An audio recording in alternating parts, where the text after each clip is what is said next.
પોળા નવું વર્ષ આપણું શાસ્ત્ર જેવું છે. જો આ પોળા બારસથી ચાલુ થાય. પોળા બારસ, પહેલા બારસ, પછી ધનતેરસ, અને પછી કાળી ચૌદશ, પછી દિવાળી, અને પછી નવું વર્ષ. બરાબર? પોળા બારસ નથી શું માગવાનું ભગવાન પાસે, માતાજી પાસે? એ સરસ્વતીની ઉપાસનાનો દિવસ છે કે હે માં અમારી મીઠી વાણી કરજે. જો બારસથી આપણા નવા વર્ષની શરૂઆત આ રીતે થાય કે હે માં અમને વાણી મીઠી આપજે. અને મીઠી વાણી આપ એટલે મીઠું જ બોલવું. હા, આ કોયલ આપણી કાંઈ હગી થાય પણ મીઠું બોલે તો આપણે ગમે ને. આ કોરોનામાં એક ભાઈને મેં પૂછ્યું, મેં કીધું કોરોનામાં બધા જે ઓલો લોકડાઉન વિચાર તો હવ ડાયરો ઘેરે જ બેઠો હતો.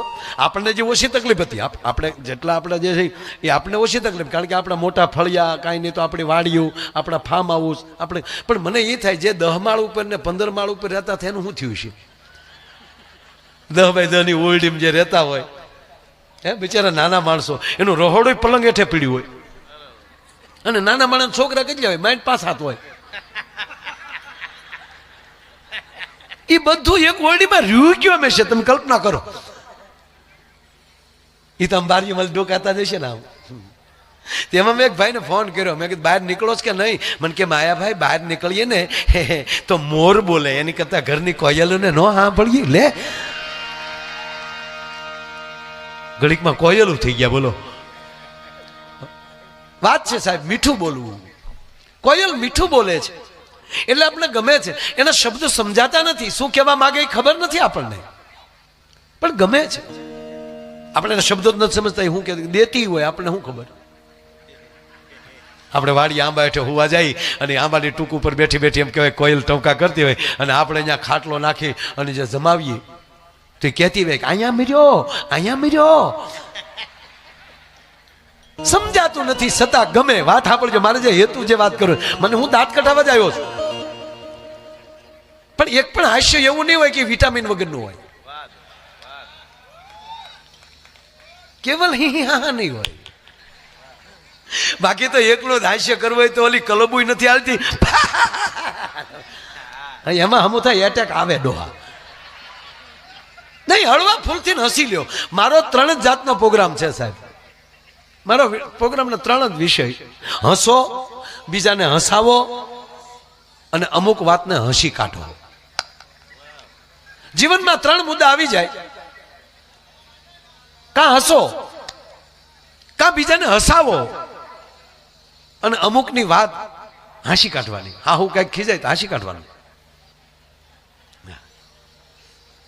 પણ અમુક તો હા હું એવા છે. ઓહો,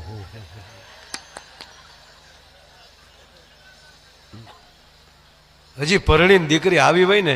હવે જો તમે સાંભળજો, આપણે નવો મોબાઈલ લઈએ દાદા, નવો મોબાઈલ લઈએ તો આપણો જે જૂનો મોબાઈલ હોય એના ડેટા એમાં આપણે ટ્રાન્સફર કરતા હોય ને બ્લૂટૂથથી. એ ટ્રાન્સફર થતું હોય, એની વચ્ચે અડો તો મોબાઈલ હેંગ થઈ જાય. હવે સાંભળજો, દીકરી પરણીને હાલી આવે છે, અત્યાર સુધી એની અંદર તમામ ડેટાઓ છે ને એ બાપના ઘરના હતા, અને હવે નવું જીવન ચાલુ કરે છે. એ ધીરે ધીરે તમારા ઘરના ડેટા અંદર ડાઉનલોડ કરી રહી છે. એની વશમાં અડો તો હેંગ જ થાય, બીજું કાંઈ કરે. થોડીક તો નિરાત રાખો, જે હાલી આવે છે નહીં. અને સાલોમાં પછી એમ કે વાહ તમે સમજતા નથી. અરે એક નવી દીકરી પરણીને આવી, નવી દીકરી પરણીને આવી ને એટલે આખો પરિવાર સારો હતો, દીકરી પણ સારા પરિવારની દીકરી. અને આ તમારા ગામમાં મને એક બીજું ગમ્યું, દુનિયાના કોઈ પણ માણસને અમદાવાદ આવવું હોય તો આવવું તો તમારા ગામ ઉપરથી જ પડે.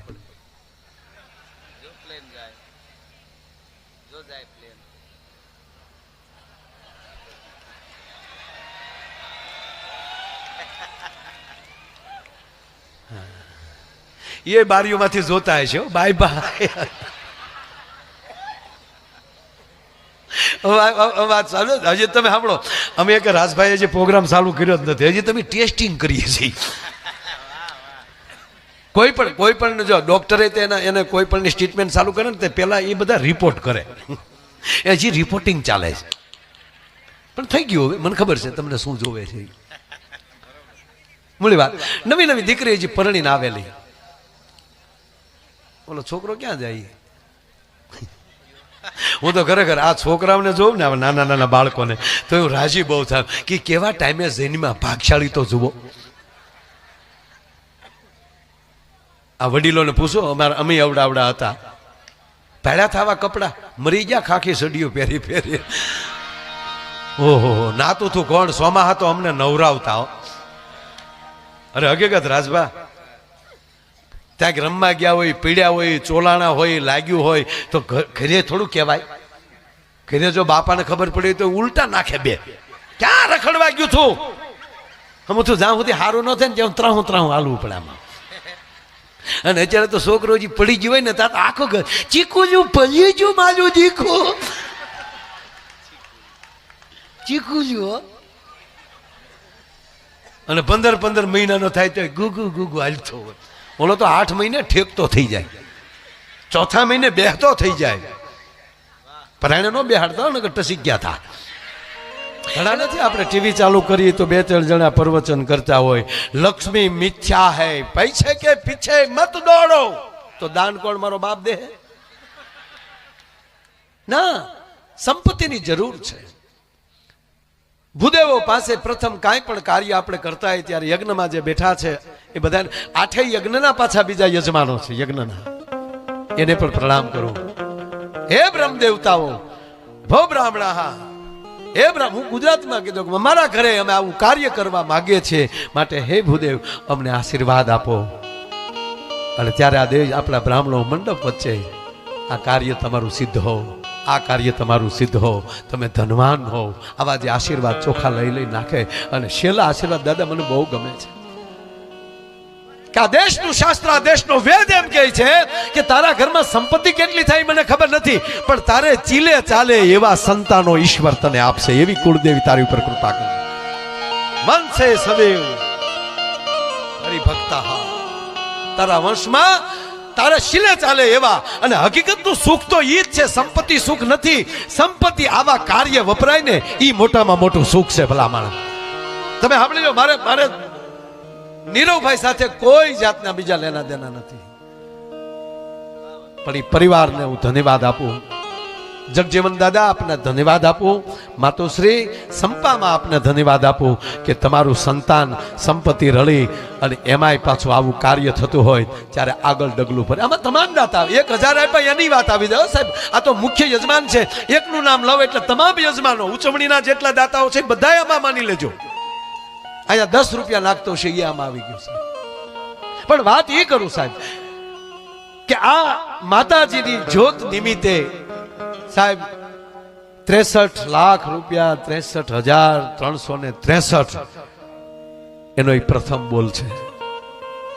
એમાં જ મા ઉમિયામાની મૂર્તિ પ્રથમ આરતી જ્યારે મંદિરમાં મા ભગવતી બિરાજે અને એની પ્રથમ આરતી નિમિત્તે 51 લાખ રૂપિયા જે માણસે આપ્યા હોય.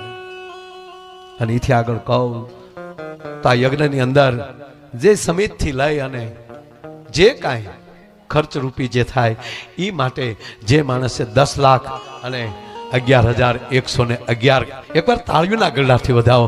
અને એનાથી એને ન રહેવાનું. ત્યારે એમ થયું મહારાજ ગામના ભૂદેવ આચાર્ય પદે, અને આચાર્ય મને વાલું એ લાગ્યું કે તમે પહેલા તમારા 2 ગુરુનો પરિચય આપ્યો, એ માટે પણ તમને વંદન છે ભલામણ કે આ મારા 2 ગુરુ છે.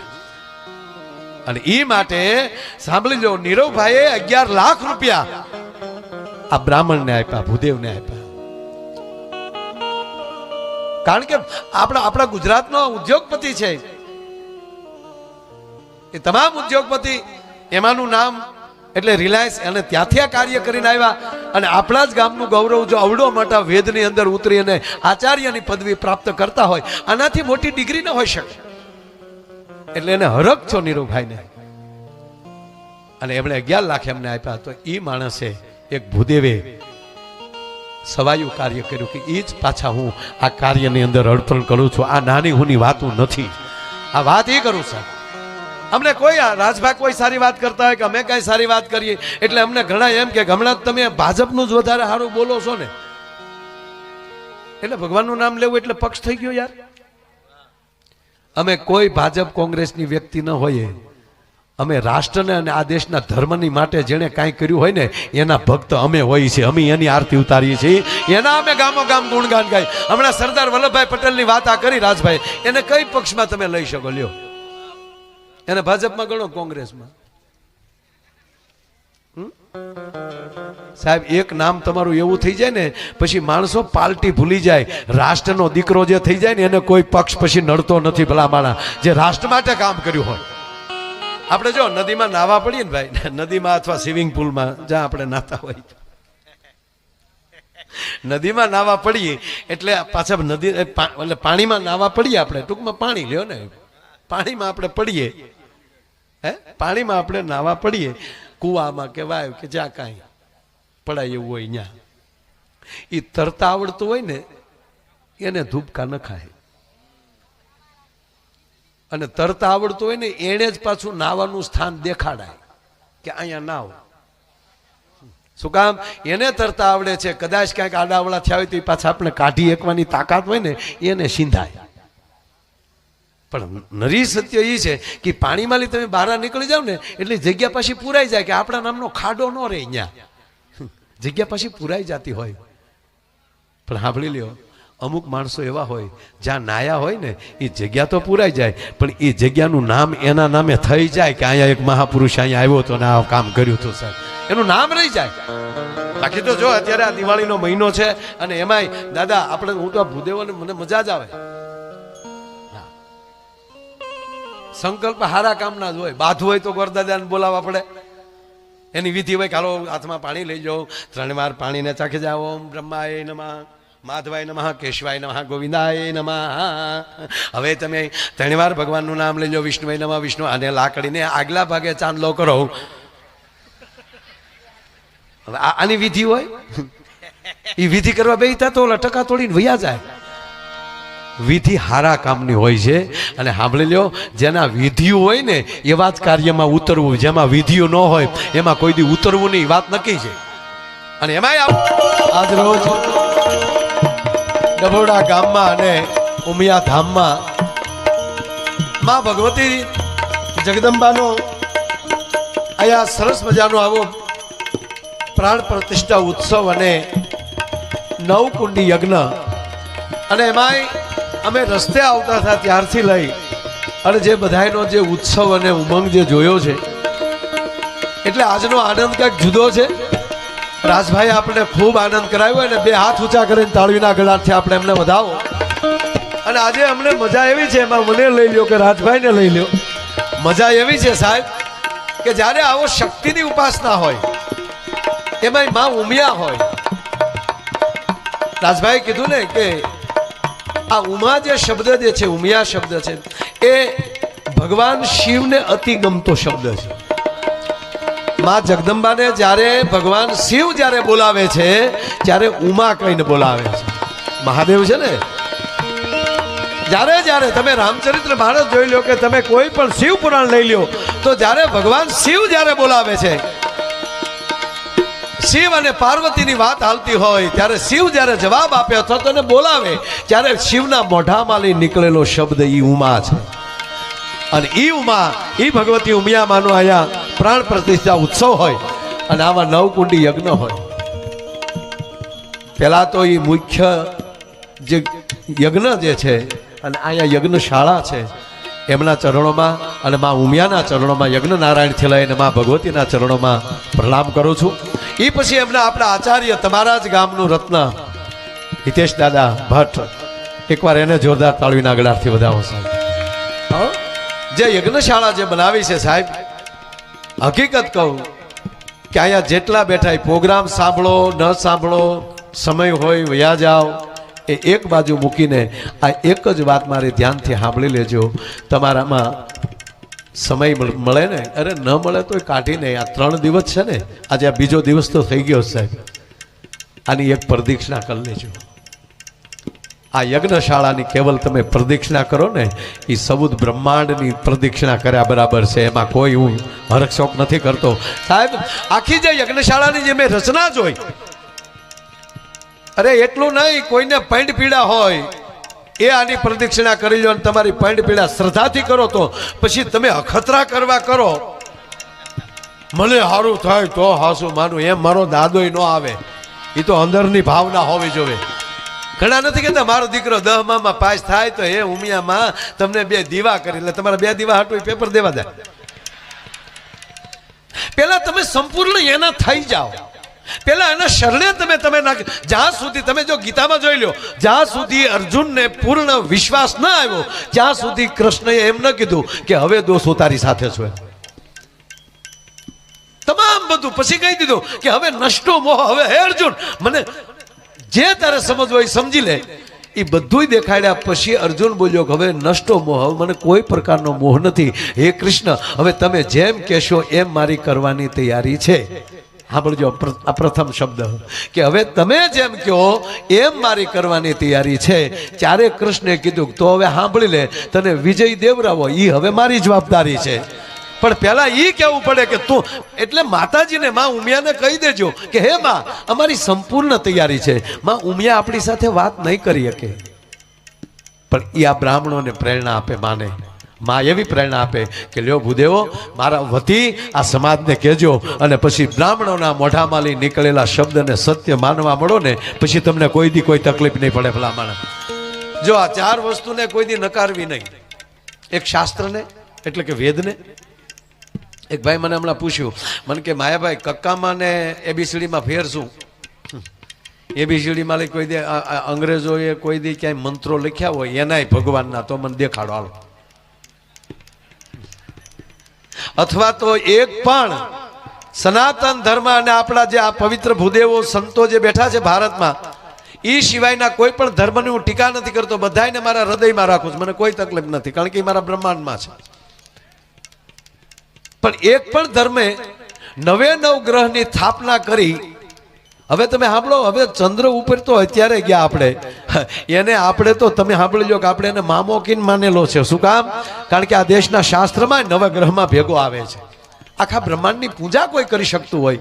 અને હમણાં રાજભાઈ બહુ સારી વાત કરી. અને દાદા હું પણ કહું કે વિશ્વમાં ફરીએ છીએ, આજે વિશ્વનો માણસ પથ્થર થવા જઈ રહ્યો છે.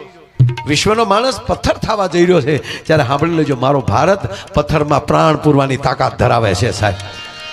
પથ્થરની અંદર પ્રાણ પૂરી અને એને સ્થાપિત કરી અને એને પ્રતિષ્ઠિત કરવાની કોઈનામાં તાકાત હોય તો કેવલ ને કેવલ ભારતના શાસ્ત્રમાં તાકાત છે. એટલે મને કીધું ભાઈ, મને કે એબીસીડી માં કક્કામાં ફેરશું. અહીંયા શિક્ષકો બેઠા છે કોઈ? બહુ છે, વાહ ધન્યવાદ. કોઈ ઉત્સાહ કરવાની તો જરૂર નથી. તો તમે સાંભળી લ્યો, આપણો કક્કો છે ને એના પહેલા 5 અક્ષર લ્યો, બોલો જોઈએ. ક ખ, કાંઈ જીભનો કે હોઠનો કોઈ ઉપયોગ નહીં થાય, સીધો નાભીમાંથી નીકળશે. શરૂઆત નાભીથી થાય. ક ખ ગ ઘ. એ પછીના 5 શબ્દ લ્યો, તમારી જીભ જેથી પ્રમાણ તાળવાયરે લાગશે. એ પછીના 5 અક્ષર ટ ઠ ડ ઢ ન. પછી એ 5 અક્ષર એટલે એ 15 વ્યા ગયા. જેમ જેમ પછી આગળ હાલતા જાઓ એમ જીભ છે એ તાળવામાં હોઠ ઉપર, એમ કહેવાય કે પેઢા ઉપર આવશે, અને પછી દાંત ઉપર આવશે, અને પછી જ્યારે છેલ્લા 5 અક્ષરો આવશે ત્યારે એમ કહેવાય પ ફ બ ભ મ. આ શાસ્ત્ર છે મોટામાં મોટું. અને કલમથી આપણું શરૂ થાય છે આપણો કક્કો. આપણો કક્કો છે ને એ કલમથી ચાલુ થાય, એટલે લેખણી વેદથી ચાલુ થાય. આપણા જીવન હારે જોડાણું. આપણા જીવનની શરૂઆત ક્યાંથી થાય? કલમથી. ક્યાંથી? સઠ્ઠીથી. સઠ્ઠીથી લેખ લખાય. આ વેદથી ચાલુ થાય છે, લેખણીથી ચાલુ થાય, કલમથી. અને યજ્ઞ એ પૂરું થાય છે એ સઠ્ઠીથી ચાલુ થાય. યજ્ઞ એટલે શમશાન પડે કે યજ્ઞ છે આપણો, એ છેલ્લે યજ્ઞ એ આપણું જીવન પૂરું થાય. એબીસીડી સફરજનથી ચાલુ થાય.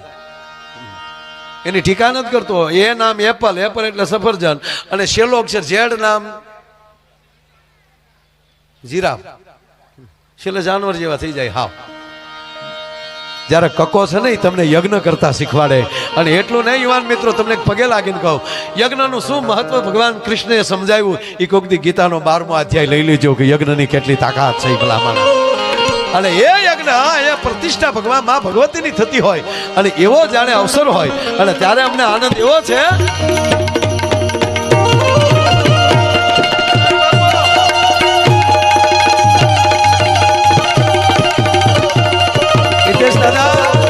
આ બધાને વંદન કરું છું. તમારા 45 ભૂદેવોને વંદન કરું છું. યજ્ઞશાળામાં સ્થાપિત દેવતાઓને વંદન કરી અને અહીંયા જે ઉપસ્થિત જે માનવીઓ છે, મહેમાનો છે, મુખ્ય યજમાનથી લઈ અને છેલ્લો આંકડો 1001 નો છે એ બધાને પ્રણામ કરીને અહીંયા યુવાન દોસ્તો, માતાઓ, બહેનો, પણ અંદરની વાત કહું કે અમને યજ્ઞશાળા હોય એના દર્શન કરીએ, આવી પ્રતિષ્ઠા હોય. પ્રોગ્રામ રોજ કરીએ છીએ, પણ સાંભળી લેજો, આવી યજ્ઞની સત્રછાયામાં 1000 જોજન આ યજ્ઞનું એમ કહેવાય કે વાતાવરણ કામ કરતું છે. મારું શાસ્ત્ર કહે છે સાહેબ, આ એક જગ્યાએ યજ્ઞ હોય એ 1000 જોજનની અંદર એમ કહેવાય કે એનું વાતાવરણ ક્લીન કરતું હોય છે. એની નજીક અમને જ્યારે પ્રોગ્રામ કરવાનો મોકો મળે ને ત્યારે અમને મજા કેવી હોય એ કહું તમને. લ્યો હાલો, અને મજા એવી હોય કે હાથ વર્ષના દુકાળ પડ્યા હોય, 7 વર્ષથી ધરતી ઉપર એમ કહેવાય કે વરસાદનું ફોરું ન પડ્યું હોય અને માનવ એની નજર વરસાદની રાહ જોઈ છે. રાજમાં એમ કહેવાય કે પોતાની હોડિયું દુખવા, પોતાની ગરદનનું દુખવા આવી હોય અને 7 વર્ષ પછી પાછો હાડ આવે, એ અડધો વયો જાય અને એ અડધા હાડે એક ઓતરાથી ને એક દખણાથી 2 ગાયની ખરી જેવડી વાદળી આકાશમાં ચડે અને મધ આકાશે આવીને જેથી એમ કહેવાય કે વીજળી એમ વાદળીઓ જેથી વિરાટ રૂપ ધારણ કરે અને તેથી નેપાળી ખોપરા વિનતી વીજળીઓ વરાળ સમ કડક ધાણા કરીને એમ કહેવાય કે આપના હાથ કટકા મળે કરવા. અને તેથી અમારી ગાંડીગીરના ડુંગરની ટૂંક ઉપર બેઠેલો મોરલો પોતાની ડોકની હાકળના 3 કટકા કરીને કહેતો હોય કે મે આવ.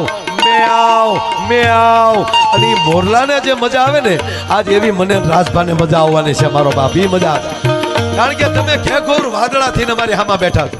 કાંઈક બધી વાદળીઓ ન વરહે.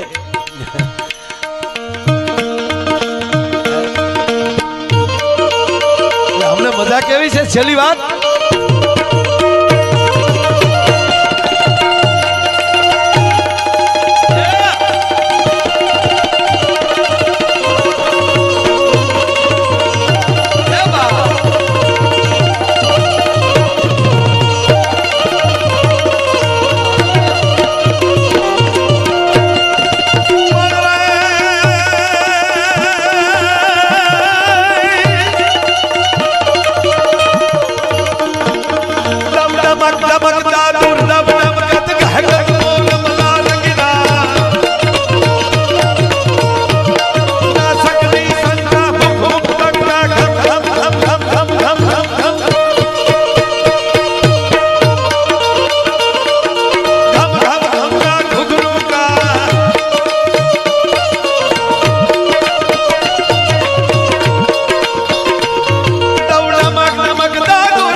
ફરતણા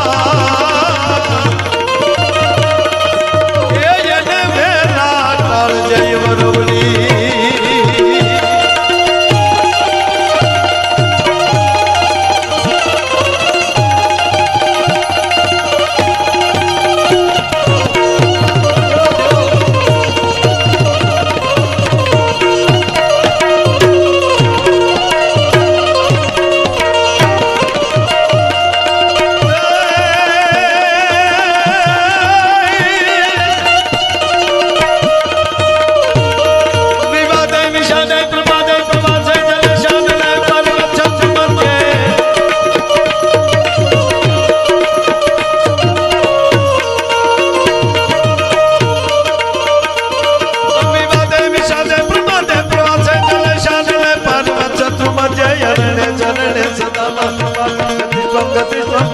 ભવાની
ધણી મજા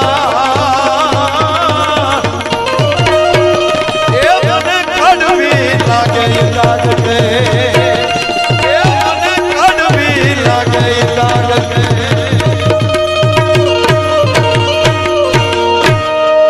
યા દેવી સર્વભૂતેષુ શક્તિ રૂપેણ સંસ્થિતામ નમસ્તસ્ય નમસ્તસ્ય નમસ્તસ્ય નમો નમઃ અને યા દેવી સર્વભૂતેષુ વાણી રૂપેણ સંસ્થિતામ યા દેવી સર્વભૂતેષુ લક્ષ્મી રૂપેણ સંસ્થિતામ યા દેવી સર્વભૂતેષુ શાંતિ રૂપેણ સંસ્થિતામ નમસ્તસ્ય નમસ્તસ્ય નમસ્તસ્ય નમો નમઃ આજનો રૂડો આવો કાર્યક્રમ અને મેં કીધું એમ કે આવો યજ્ઞ છે અમે પ્રોગ્રામ રોજ કરીએ સાહેબ મેં કીધું પણ આજે યજ્ઞ નારાયણની પ્રદક્ષિણા કરીને એ બ્રહ્માંડની પ્રદક્ષિણા કરીને અમે પ્રદક્ષિણા કરતા હતા ને ત્યારે રાજભા મને પૂછતા હતા સાહેબ અમે ખેડૂના દીકરા છીએ અમે માલધારીના દીકરા છીએ અમે આવા જવારા જોયા ને એટલે રાજભાઈએ કીધું કે માયાભાઈ આવી વાવણી તો આપણે ખેતરમાં કરતા હોય પણ અહીંયા જે ઉગાવો યજ્ઞશાળાના જે જવારા હોય એનો જે ઉગાવો હોય ને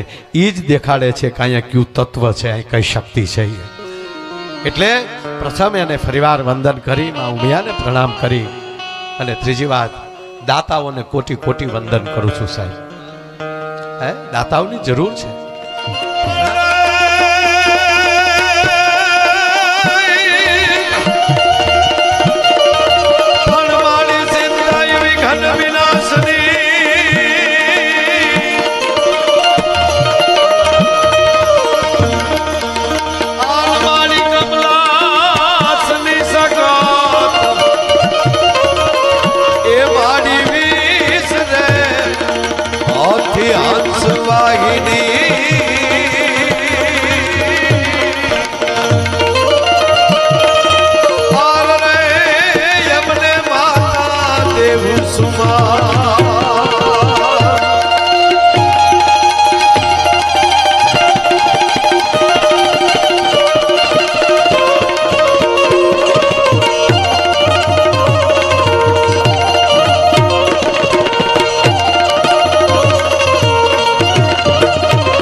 જોગણી